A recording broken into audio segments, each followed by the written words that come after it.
விஜயின் ரசிகராக இருந்து பிஆர்ஓவாக தொடர்ந்து இன்று முதல்வர் விஜயின் தனிச் செயலாளராகவே உயர்ந்திருக்கும் ஜெகதீஷ் பழனிசாமி அடுத்த கட்டமாக அவரது வீட்டிற்குள் வேர்விட்டிருப்பதுதான் விஜய் த்ரிஷா இடையே ஏற்பட்ட விரிசலுக்கு காரணம் என பரவும் தகவல்தான் தலைநகரின் தற்போதைய ஹாட் டாபிக். விஜயின் தனிப்பட்ட விருப்பங்களை நிறைவேற்றி வைக்கும் அலாவுதீன் பூதமும் ஜெகதீஷ் பழனிசாமி தானா? விஜயின் குடும்பத்தில் ஏற்பட்ட குழப்பமான சூழல் காரணமாக த்ரிஷாவின் பக்கம் விஜய் சாய்ந்ததற்கும் கூட ஜெகதீஷ் பழனிசாமி அணில் போல சில வேலைகளை செய்ததாக கூறப்படுகிறது.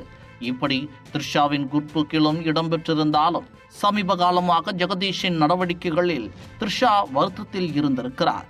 அதேபோல புரோட்டோகால் என்ற வார்த்தையை காரணம் காட்டி கொஞ்ச நாளைக்கு பப்ளிக்கா எதுவும் வேண்டாம் மேடம் என ஜெகதீஷ் கூறியதை த்ரிஷா ஏற்றுக்கொண்டாலும் அது இந்த அளவிற்கு போகும் என அவரே எதிர்பார்க்கவில்லை என கூறுகிறார்கள் த்ரிஷாவுக்கு நெருக்கமானவர்கள்.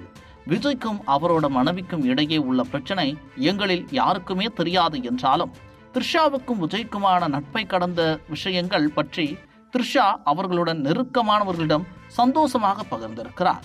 ஆனால் கடந்த சில வாரங்களாக மன உளைச்சல் காரணமாக தூக்கமே இல்லாமல் தவித்த போதுதான் ஆறுதலை தேடி சில விஷயங்களை வருத்தத்துடன் பகிர்ந்து கொண்டுள்ளார் த்ரிஷா என கோலிவுட் வட்டாரங்கள் தெரிவிக்கின்றன.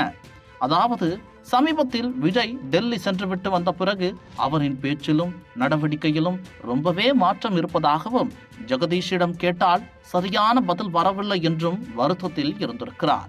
மேலும் விஜயின் பிறந்த நாளுக்கு முன்பாக முதலீடுகளை ஈர்ப்பது தொடர்பான அரசு பணிகளை காரணம் காட்டி அவரை துபாய் அழைத்துச் சென்று அங்கு அவரது பிறந்த நாளை கொண்டாடலாம் என த்ரிஷாவிடம் நம்பிக்கை அளித்திருக்கிறார் ஜெகதீஷ். ஆனால் கடைசியில் அவர் கைவிரித்து விடவே கடுப்பான த்ரிஷா என்ன செய்வீங்களோ தெரியாது, பிறந்த நாள் அன்னைக்கு நான் அவரை மீட் பண்ணணும், இல்லைனா மறுநாள் சட்டமன்றத்துக்கே நேர்ல வருவேன் என ஜெகதீஷுக்கு டோஸ் விட்ட பிறகுதான் சண்டே நைட் விஜய் த்ரிஷா சந்திப்பே நடந்துச்சா. இந்த சூழலில் விஜய் த்ரிஷா இடையே விரிசல் ஏற்பட்டதாக முதலில் ஒரு ஆங்கில இதழில் செய்தி வெளியானதற்கு ஜெகதீஷ் தான் காரணம் என நம்புகிறார் த்ரிஷா. இதை இப்படியே விட்டால் அந்த செய்தியை உண்மையாக்கி விட்டாலும் விடுவார் என ரொம்பவே பயப்படுகிறார். எனவேதான் எந்த படத்தையும் இனி பப்ளிக் பண்ணாதே என த்ரிஷாவுக்கு விஜய் உத்தரவிட்ட பிறகும் கூட அதையெல்லாம் மீறி பிறந்த நாள் கொண்டாடிய படத்தை வெளியிட்டார் த்ரிஷா. ஆக மொத்தத்தில் விஜயை தன்னிடம் இருந்து பிரிக்க பார்க்கிறார் ஜெகதீஷ் என முழுமையாக நம்புகிறார் த்ரிஷா என்று கோலிவுட் வட்டாரங்கள் தெரிவிக்கிறது என நக்கீரன் போன்ற பத்திரிகைகளில் செய்திகள் வெளிவந்துள்ளது. ஆக விஜய் த்ரிஷா பஞ்சாயத்து விரைவில் வெடிக்கலாம்.